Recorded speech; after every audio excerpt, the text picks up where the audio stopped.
अस्सलाम वालेकुम जी, कैसे हैं आप सब दोस्त। उम्मीद है कि आप खैरियत से होंगे, ठीक ठाक होंगे। भाई पुर्तगाल आना चाहते हैं साल 2025 और 26 के अंदर। पुर्तगाल में बहुत बड़ी अपॉर्चुनिटी आप दोस्तों के लिए।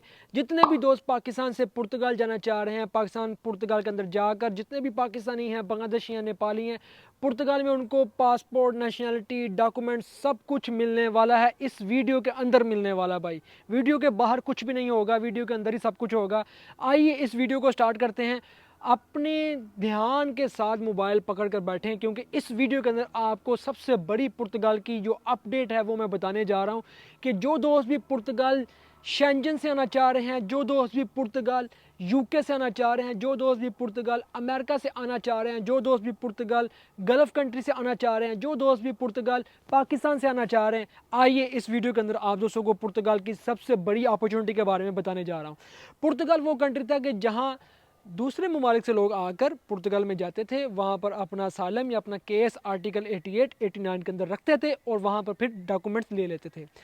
चंद सालों के बाद, 4 5 6 सालों के बाद, वो अपना पासपोर्ट अप्लाई करके पासपोर्ट भी ले लेते थे।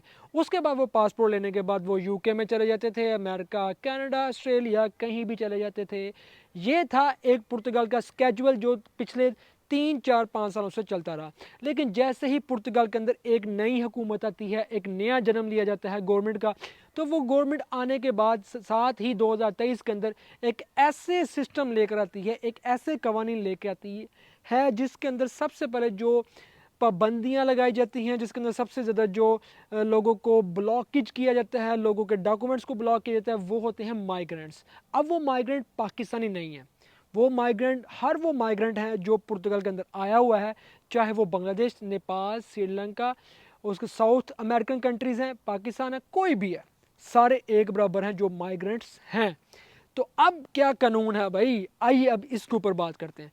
पुर्तगाल इस वक्त वो मुल्क है कि अब अगर आप वहाँ पर गए, आपको इतना जलील किया जाएगा, इतना जलील किया जाएगा कि आप कहोगे कि मैं कहाँ पर आ गया हूँ। पुर्तगाल इस वक्त वो मुल्क है कि वहाँ पर काम बिल्कुल भी नहीं है उन लोगों के लिए जो अभी जा रहे हैं। पुर्तगाल इस वक्त वो मुल्क है कि जहाँ पर आप अपने डॉक्यूमेंट सबमिट करने के लिए जाते हैं, कोई चक्कर नहीं है भाई। पुर्तगाल में अब किसी को कोई पेपर नहीं मिलने वाले। पुर्तगाल इस वक्त वो मुल्क है जिसने अपने वर्क वीज़े तक बंद कर दिए हैं। क्या बंद कर दिए? वर्क वीज़े बंद कर दिए हैं। कोई बंदा भी आपको पाकिस्तान में अखबारों के अंदर कोई चीज़ ऐड देता हुआ या कोई अदारा आपको कहता जी असी पुर्तगाल तुहानू वर्क परमिट दे रहे हैं, झूठ झूठ झूठ। पुर्तगाल अपने वर्क परमिट बंद कर चुका है। कोई सिस्टम नहीं है, कोई वर्क परमिट नहीं है, कोई वहाँ पर फाइल जमा करवाने वाला सिस्टम बिल्कुल भी कोई नहीं है। क्लियर? नहीं।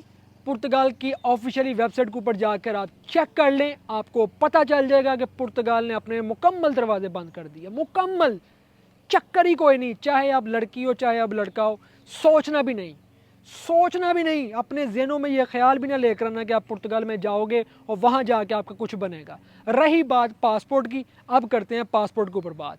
वो जो पासपोर्ट है ना, वो पासपोर्ट जो 5 साल के बाद मिलता था, अब पुर्तगाल के अंदर जो पहले से लोग रह रहे हैं ना, उन लोगों के लिए ये शर्त रख दी गई है 10 साल के बाद अप्लाई कर सकोगे अगर तुम यहाँ पर ही काम कर रहे हो, अगर तुम यहाँ पर ही टैक्स दे रहे हो, अगर तुम यहाँ पर अच्छे तरीके के साथ रह रहे हो, फिर हम तुमको देखेंगे कि तुम्हें पासपोर्ट देना है कि नहीं देना। वो भी कोई चक्कर नहीं है। अब बात करते हैं जिनके पास पुर्तगाल के अंदर डॉक्यूमेंट हैं 2 2 साल के। जिनके पास पुर्तगाल के अंदर डॉक्यूमेंट हैं, वो वहाँ पर काम कर रहे हैं, थोड़ा बहुत टैक्स देते हैं या आगे पीछे दूसरे मुल्कों में निकल जाते थे, उनके भी पास जो डॉक्यूमेंट हैं वो ब्लॉक किए जा रहे हैं कि ख़त्म, निकलो यहाँ से, उन मुल्कों में जाओ जहाँ पर जाके काम कर रहे हो, कोई चक्कर नहीं है। पाकिस्तान, एशिया, उसके बाद गल्फ़ कंट्रीज़, उसके बाद अमेरिका, कनाडा से, यूके से जितने भी हमारे पाकिस्तानी फैमिलीज़ हैं, लड़कियां हैं, लड़के हैं, जो इस वीडियो को देख रहे हैं, आप तक पैगाम जा रहा है। दोस्तों ये बात क्लियर है कि आप पुर्तगाल में नहीं जा सकते।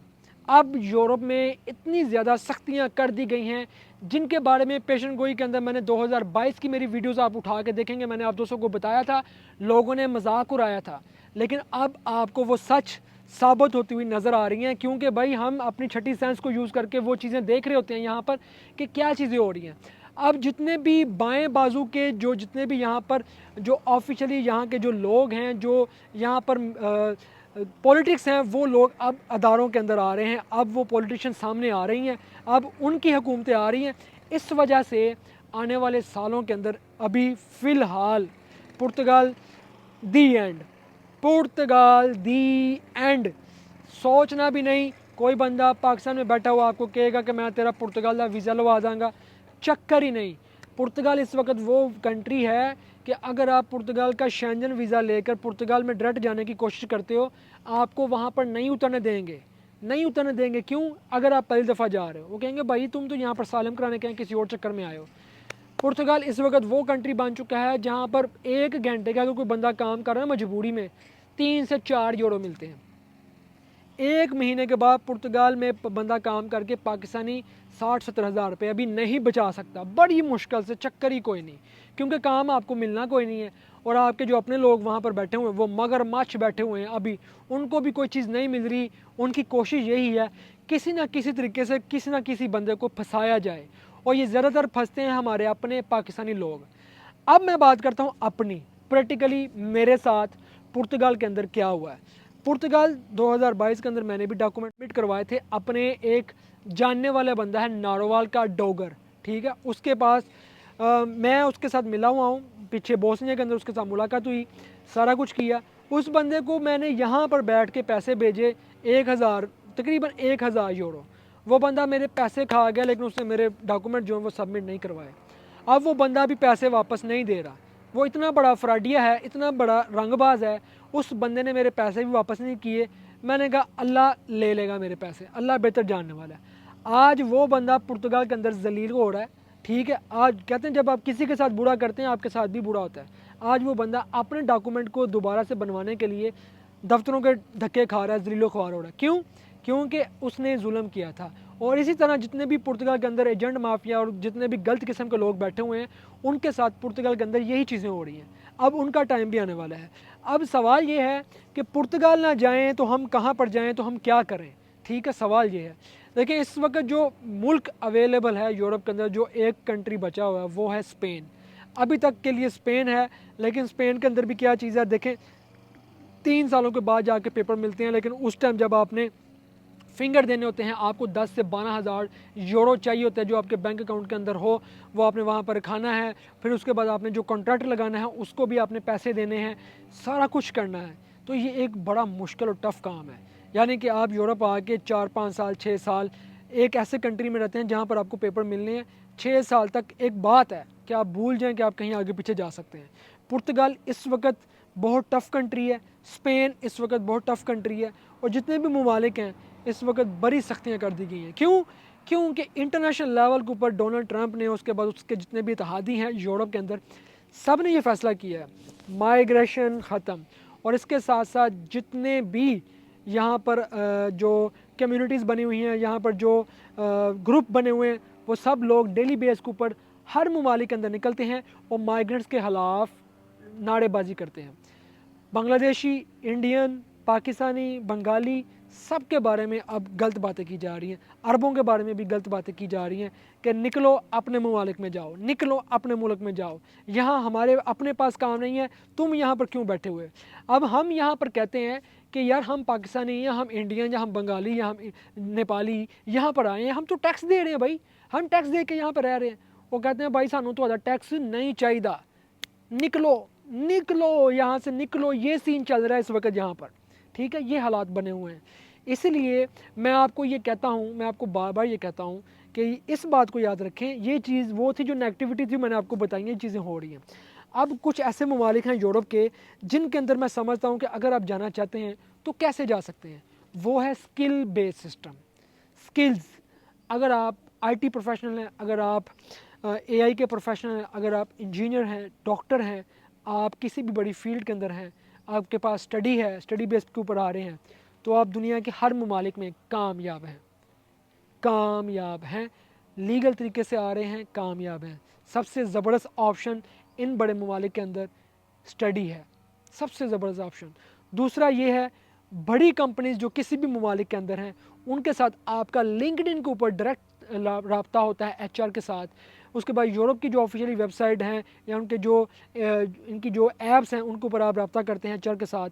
उनके ज़रिए से फिर आप रब्ता करके अपना प्रोफेशन बताकर, अपना एक्सपीरियंस बताकर वो आपको हायर करें, तो वो आपको कंपनी का घर भी फ्री में देते हैं, खाना पीना भी फ्री में देते हैं, सैलरी भी 2 से 3 हज़ार यूरो देते हैं, और उसके साथ साथ आपको वीज़ा, टिकट सब कुछ मिलता है। लेकिन ये किन लोगों के लिए है? जो इस वक्त करीम हैं, किसी भी मुल्क में करीम बैठी हुई है, इन लोगों को करीमों की ज़रूरत है। इस बात को आपको मानना पड़ेगा। आने वाले वक्त उन लोगों का है जो लोग अपने मुल्कों में पढ़े लिखे हैं लेकिन रेडियाँ लगाई हुई हैं। याद रखें, आपकी तालीम अब ज़ाया नहीं जाने वाली। इस दुनिया को, इस दुनिया के अदारों को अब पढ़े लिखे लोगों की ज़रूरत है। अगर किसी हमारे इस्लामिक ममालिक को नहीं है ना, तो नहीं है, लेकिन अब अरब के अलावा और पाकिस्तान के अलावा जितने भी यूरोप कंट्रीज़ हैं, जितने भी 28 29 कंट्रीज़ हैं और वेस्टर्न कंट्रीज़ हैं, उन लोगों को सिर्फ़ और सिर्फ पढ़े लिखे लोगों की ज़रूरत है, जिनके पास आज के दौर के इल्म के मुताबिक स्किल्स हैं। याद रखें, उनकी बहुत डिमांड है। आने वाले वक्त में ये आपको घर से उठाएंगे और आपको सीधा बाहर लेके जाएंगे, आपको अच्छी पोस्टों पे बिठाएंगे। अपने आप को अपडेट करें, अपने आप को लिंक्डइन के ऊपर और यूरोप की जो वेबसाइट है उनके ऊपर अटैच रखें। अब आपका वक्त आने वाला है, अब पढ़े लिखों का वक्त है। अब ये जो सदी चल रही है 2025 के बाद जितना भी टाइम आने वाला है, पढ़े लिखे लोगों का टाइम है। अब कामयाबी उन लोगों की है जिनके पास स्किल्स हैं। दुआ में याद रखें। माज़रत के साथ मैं लास्ट में यही कहूँगा कि पुर्तगाल के बारे में मैंने क्लियर कट आपको बातें बताई हैं। कोई अब चांस नहीं है, कोई बंदा अब ये ना कि 2026 में 25 में कोई ऐसा सीन है कि पुर्तगाल में कुछ हो जाए। हाँ, अगर आगे चल के कभी किसी साल के अंदर कभी ऐसा हुआ कि हुकूमत बदली, दोबारा से अच्छे लोग आए, फिर हो सकता है दरवाज़े खुलें। लेकिन जब तक ये हुकूमत है, जैसे कि दूसरे ममालिक के अंदर भी हैं, कोई चक्कर नहीं है। यकीन करें, कोई चक्कर नहीं है। दुआ में याद रखिएगा।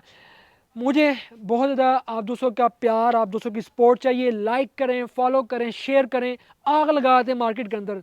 दुआ में याद रखिएगा। अल्लाह हाफिज़।